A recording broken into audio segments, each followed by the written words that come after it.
Shalom adik-adik, ketemu lagi hari ini dengan Lose di ibadah sekolah minggu online kita. Bersyukur hari ini kita masih diberikan kesempatan untuk bisa beribadah. Kita mau memulai ibadah kita, siapkan hati untuk memasuki pintu gerbangnya dengan nyanyian syukur dan puji-pujian. Hanya Dialah Allah yang sanggup melakukan segala perkara dalam kehidupan kita. Karena Dialah Allah yang berdaulat di dalam hidup kita selamanya. Allah sanggup.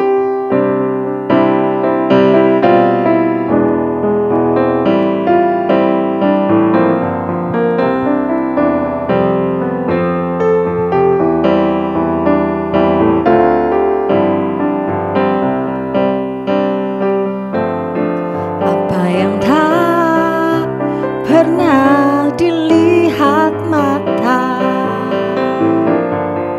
yang tak pernah didengar telinga, yang tak pernah timbul di dalam hati, semua disediakannya bagi yang mengasihi Dia. Allah sanggup melakukan segala perkara, dulu, sekarang, dan selamanya. Kuasanya tidak berubah. Allah sanggup melakukan segala perkara, dulu, sekarang, dan selamanya. Kuasanya tidak berubah. Allah sanggup melakukan segala perkara, dulu, sekarang, dan selamanya. Kuasanya tak berubah. Itulah Allah kita, Allah yang sanggup melakukan segala sesuatu dalam kehidupan kita, yang bisa mengubah segala sesuatunya untuk kita. Nah, sekarang kita berdoa ya. Tuhan, mengucap syukur untuk hari ini, untuk kesempatan yang Tuhan berikan kepada kami. Kami boleh bersama-sama beribadah meskipun lewat online ya Tuhan. Tapi kami bersyukur untuk kesehatan yang Tuhan berikan sehingga kami boleh beribadah. Terima kasih ya Tuhan, ini kami datang ke hadirat-Mu dengan kerendahan hati kami mau beribadah. Di dalam nama Tuhan Yesus kami berdoa mengucap syukur. Amin. Nah, tadi kan Allah, kita sudah naikkan pujian Allah sanggup. Nah, Allah itu adik-adik itu memenuhi semua keperluan kita seturut dengan kekayaan dan juga kemuliaannya. Tidak ada yang mustahil bagi Dia, karena Dia adalah Allah yang berdaulat di dalam hidup kita. Allahku kan memenuhi. Allahku kan memenuhi keperluanku menurut kekayaan dan kemuliaannya. Allahku kan mencukupi kebutuhanku di dalam Yesus Tuhan. Allahku kan memenuhi keperluanku menurut kekayaan dan kemuliaannya. Allahku kan mencukupi kebutuhanku di dalam Yesus Tuhan. Tiada yang mustahil bagi Dia. Ajaib segala perbuatannya, segala perkara ku tanggung dalam Dia. kekuatan kuasa-Nya, di dalam kekuatan kuasa-Nya Allahku kan memenuhi keperluanku menurut kekayaan dan kemuliaan-Nya. Allahku kan mencukupi kebutuhanku di dalam Yesus Tuhan. Nah, kita sebentar lagi mau dengerin firman Tuhan. Tapi sebelum kita dengerin firman Tuhan, kita boleh berdoa dulu ya. Tuhan, bersyukur untuk ibadah kami hari ini. Sebentar lagi kami mau mendengarkan firman-Mu. Berikanlah kami hati dan telinga seorang murid yang mau taat dan mau melakukan firman Tuhan. Tolong kami untuk menjadi pelaku-pelaku firman dalam kehidupan ini ya Tuhan. Terima kasih ya Tuhan, berkati setiap kami. Dalam nama Tuhan Yesus kami berdoa. Amin. Nah, adik-adik, kita hari ini masih ada di seri The Prayer, di mana kita mempelajari doa yang diajarkan oleh Tuhan Yesus sendiri. Kita sudah belajar 2 bagian pertama tentang doa Bapa kami ini. Ayo, kalian masih ingat nggak intisarinya itu apa? Ya, betul. Doa itu adalah sebuah percakapan antara kita dengan Bapa yang ada di sorga. Doa itu lahir dari hubungan yang dekat, dari relasi yang dekat dengan Bapa yang dimungkinkan oleh Yesus. Kenapa kok dimungkinkan oleh Yesus? Sebelum ada Yesus, kita tidak bisa datang gitu aja kepada Bapa, harus melalui korban persembahan. Tetapi setelah Yesus ada, setelah Yesus mati, kita boleh datang kepada Bapa. Jadi doa itu tidak seharusnya bertele-tele atau tidak ditunjukkan kepada orang lain. Tetapi doa itu adalah hubungan kita dengan Allah. Kemudian bagian yang kedua, kita belajar tentang 3 pernyataan tentang Allah yang namanya kudus dan mulia, yang mendirikan kerajaannya di antara manusia yang percaya.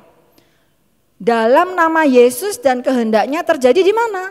Dan kehendaknya terjadi di bumi ini. Nah, hari ini kita akan belajar tentang bagian yang ketiga dari seri The Prayer ini, dari seri doa Bapa kami ini. Masih ingat ya penjelasan Lause minggu lalu?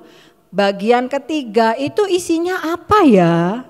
Nah, isinya adalah 3 permintaan yang berhubungan dengan hidup kita. Permintaan yang pertama ada di ayat 11. Ayo kita baca sama-sama ya, Matius 6 ayat yang ke-11. Matius 6 ayat yang ke-11, Lause akan bacakan buat kalian semua, silakan simak masing-masing ya. Ayat yang ke-11 mengatakan demikian. Berikanlah kami pada hari ini makanan kami yang secukupnya. Kalau kita lihat di terjemahan sederhana bahasa Indonesia, itu menerjemahkan demikian. Berikanlah kami makanan yang kami perlukan hari ini. Nah, coba kalian pikir ya. Kalau Lause menyebut roti dan hari ini dalam hubungannya dengan sejarah orang Israel, kalian ingat apa? Ayo. Ya, yang di sana betul. Kalian ingat apa? Ya, yang di sana betul. Kita ingat mana. Apa itu mana? Sekarang kita balik lagi ke padang gurun ya. Di sana orang Israel mengeluh sama Tuhan. Mereka ngomel karena merasa tidak punya makanan dan pengen balik lagi ke Mesir supaya bisa makan enak. Saat itulah Tuhan menurunkan makanan bersama dengan embun setiap pagi. Warnanya putih seperti ketumbar dan rasanya seperti kue madu. Mereka menyebutnya mana. Jadi tiap pagi orang Israel harus mengumpulkan mana ini sesuai dengan kebutuhan tiap orang. Gak boleh lebih. Dan harus dihabiskan hari itu juga. Kalau mereka memungut lebih, besoknya mana itu akan berulat dan berbau busuk. Waktu itulah orang Israel belajar untuk bergantung kepada Allah yang menyediakan roti bagi mereka untuk dimakan secukupnya setiap hari.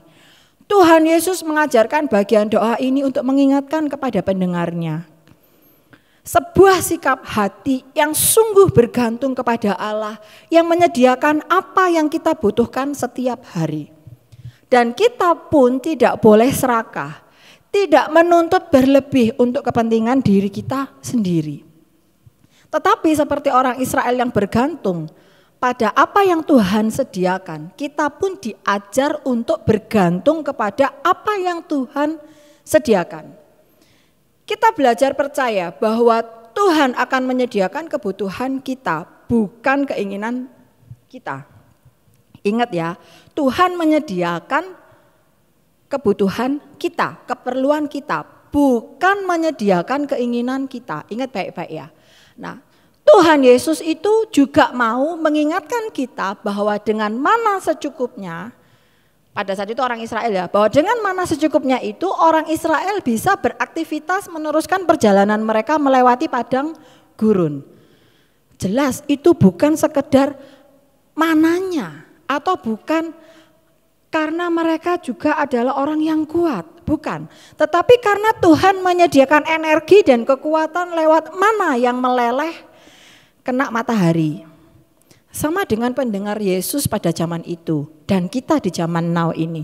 Kita diingatkan juga bahwa makanan itu bukan fokus utama.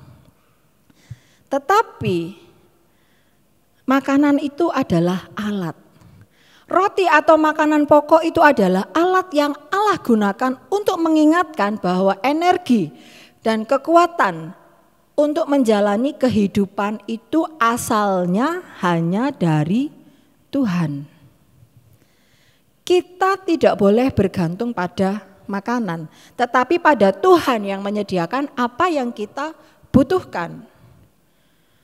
Mungkin kalian bertanya seperti ini, tapi kan makanan itu dari kerja kerasnya papa dan mama yang cari uang setiap hari kerja untuk beli makanan terus dimasak terus kita makan.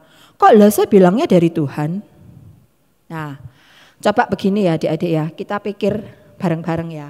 Kalian bayangkan, papa mama kalian itu dapat energi, dapat kepandaian, dapat hikmat untuk bekerja dan menghasilkan uang itu berkat siapa? Itu berkat Tuhan adik-adik.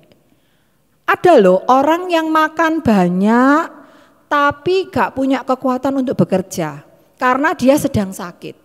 Kesehatan dan kekuatan itu asalnya dari mana coba? Nah, kesehatan dan kekuatan itu juga asalnya dari Tuhan. Terus ada juga orang yang bekerja keras tapi gagal dalam pekerjaan. Kalau papa dan mama kalian bisa bekerja dengan baik, itu asalnya dari siapa? Dari Tuhan juga adik-adik.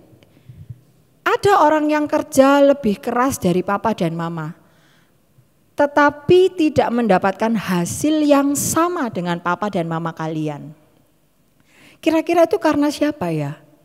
Itu karena pemberian Tuhan.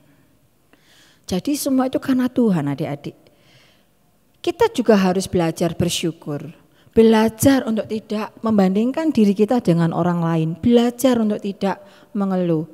Entah itu banyak atau lebih sedikit.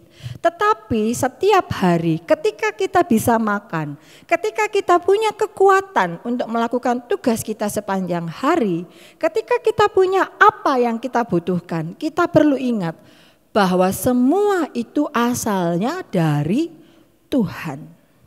Tuhanlah yang menyediakan bagi kita lewat tangan papa, lewat tangan mama, juga lewat banyak cara. Tuhan Yesus mengajarkan kita berdoa. Berikanlah kami hari ini makanan atau kebutuhan kami yang secukupnya. Kalau kita cukup makan, bersyukur. Kalau kita masih punya pakaian, ya bersyukur. Kenapa kok pakaian? Pakaian itu adalah sesuatu hal yang perlu, yang mendasar, kebutuhan dasar kita. Jadi kalau kita punya pakaian, ya bersyukur ya adik-adik ya. Kalau kita masih diberi kesehatan, kita juga harus bersyukur. Nah, hari demi hari ketika kita mensyukuri pemeliharaan Tuhan, maka kita juga semakin menyadari bahwa kita bukan apa-apa kalau kita tidak bergantung pada Tuhan. Nah, adik-adik, di Matius pasal 6 ini juga Yesus menyuruh kita untuk melihat burung dan bunga. Kenapa kok burung dan bunga? Burung itu kan bebas ya, terbang bebas. Bunga itu juga tumbuhnya bebas ya. Nah, dari burung dan bunga ini Tuhan menunjukkan kepada kita bahwa burung dan bunga yang bebas itu, yang tidak dipelihara orang, Tuhan pelihara setiap hari. Dia bisa hidup. Sekalipun mereka ini kecil, cepat layu, cepat musnah, cepat lenyap, tetapi Tuhan tetap memelihara mereka. Apalagi kita yang Tuhan sebut anak-anaknya. Tuhan sudah pasti memelihara kita, adik-adik. Karena itu doa yang Tuhan Yesus ajarkan ini juga perlu kita naikkan dengan iman. Kita percaya Tuhan memelihara hidup kita dan memberikan kebutuhan kita, semuanya cukup hari demi hari. Loh, saya cerita ini ada satu story ya dari seorang yang bernama Josh Muller yang hidup di Inggris tahun 1800-an. Nah, ini anak-anak sekolah minggu harus tahu nih tentang kisah Josh Muller. Josh Muller ini siapa? Josh Muller itu adalah bapak sekolah minggu di Inggris. Nah, bapak Josh Muller ini punya sebuah panti asuhan. Waktu itu ada 300 anak yang tinggal di sana, di panti asuhan ini. Nah, malam itu pengurus panti asuhan itu memberitahu kepada Pak George. Pak George, kita kehabisan makanan. Besok pagi sudah gak ada makanan lagi buat anak-anak ini, Pak George. Ya apa ini? Pak George diam. Kemudian dia berkata, kita berdoa ya, jangan khawatir. Tuhan pasti menyediakan. Besok paginya adik-adik, pada saat anak-anak panti asuhan itu mau pergi ke sekolah, tiba-tiba pengurus panti asuhan itu kembali datang kepada Pak Jos. Terus dia berkata demikian, Pak Jos, anak-anak sudah siap pergi ke sekolah. Mereka menunggu di ruang makan. Tetapi Pak, tidak ada makanan yang tersedia di atas meja makan. Terus bagaimana? Pak Jos lalu berdiri. Kemudian dia menuju ke ruang makan. Di sana apa yang dia lakukan? Di sana dia memimpin anak-anak berdoa. Pak Jos dan anak-anak berdoa seperti ini. Tuhan Yesus, kami bersyukur untuk makanan yang Tuhan berikan kepada kami hari ini. Tolong kami menerimanya dengan hati yang bersyukur. Amin. Padahal di situ tidak ada makanan, adik-adik. Para pengurus panti asuhan itu juga bingung. Piring-piring masih pada kosong dan tetap tidak ada makanan. Terus gak lama kemudian bel pintu panti asuhan itu dibunyikan. Ting tong, ting tong. Ternyata pemilik toko roti itu datang membawa roti hangat yang baru matang. Wah, dan itu cukup untuk semua yang ada di panti asuhan itu. Pemilik toko roti itu ngomong gini sama Pak Jos. Pak, semalam saya itu gak bisa tidur. Saya kok kepikiran dengan anak-anak yang ada di panti asuhan Bapak ini ya. Karena itu pagi-pagi saya bangun, kemudian saya memanggang roti untuk anak-anak. Baru saja pemilik toko roti ini ngomong sama Pak Jos, tiba-tiba adik-adik bel pintu panti asuhan itu bunyi lagi, ting tong. Nah, kali ini yang datang siapa? Yang datang itu ternyata tukang susu. Tukang susu yang berdiri di depan pintu.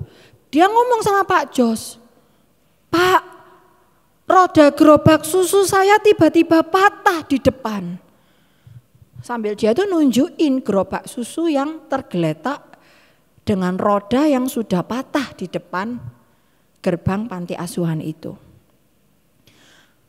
Terus tukang susu itu bilang gini, "Kalau saya menunggu orang membetulkan rodanya, bisa-bisa susu saya itu rusak semua, Pak. Apakah ada yang bisa membantu saya untuk memindahkan susu-susu itu? Dan anak-anak yang ada di panti asuhan ini bisa menikmatinya."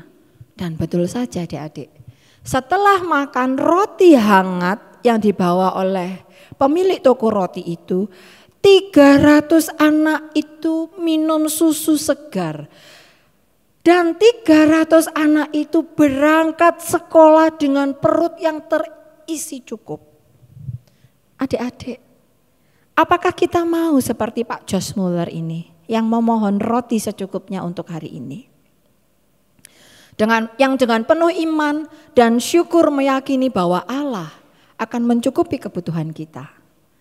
Ayo kita belajar untuk setiap hari memohon kepada Tuhan dan bergantung kepadanya, karena Ia adalah Allah yang menyediakan bagi kita. Sebagai refleksi firman Tuhan hari ini, kita mau naikkan satu pujian doa Bapa kami.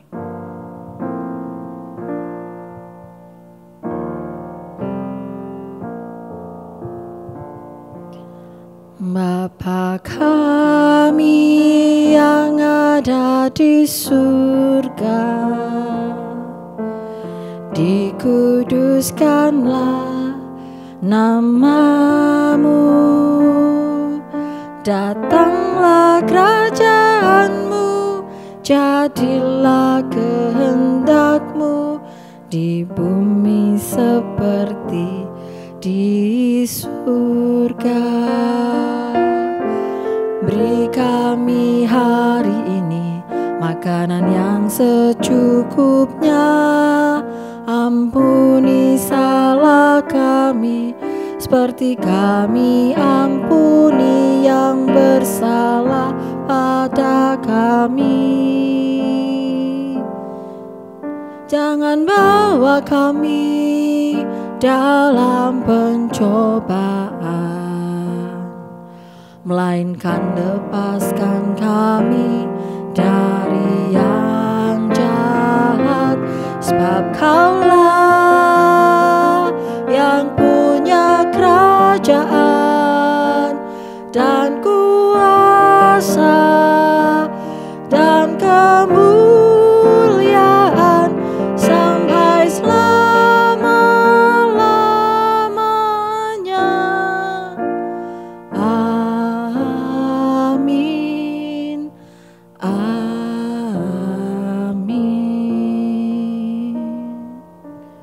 Nah adik-adik, jangan lupa juga isi terus bejana untuk Tuhan. Berikan dengan sukacita, dengan hati yang taat, hati yang takut akan Tuhan. Nah sekarang kita waktunya ayat hafalan. Ayat hafalan kita hari ini terambil dari Matius pasal yang ke-6 ayat yang keberapa? Ya, ayat yang ke-11. Matius pasal yang ke-6 ayat yang ke-11. Kita hafalin bareng-bareng ya, mulai dari alamatnya. Matius 6 ayat yang 11. Berilah kami pada hari ini makanan kami yang secukupnya. Ulangi lagi. Matius 6 ayat yang ke-11. Berilah kami pada hari ini makanan kami yang secukupnya. Gampang ya adik-adik ya. Oke, kita akan mengakhiri ibadah kita hari ini. Jangan lupa jaga kesehatan kalian, tetap semangat dan terus berdoa. Kita berdoa ya sekarang. Tuhan mengucap syukur untuk hari ini, untuk pujian yang boleh kami naikkan, untuk firman yang boleh kami dengar. Dan kiranya itu menjadi rema dalam kehidupan kami dan mengajarkan kami untuk kami terus berharap kepada Tuhan dan terus berdoa kepada Tuhan. Terima kasih ya Tuhan, kami mau menggantungkan hidup kami sepenuhnya, bersandar penuh hanya kepadamu. Di dalam nama Tuhan Yesus kami berdoa mengucap syukur. Amin. Sampai ketemu minggu depan adik-adik. Tuhan Yesus memberkati. Bye.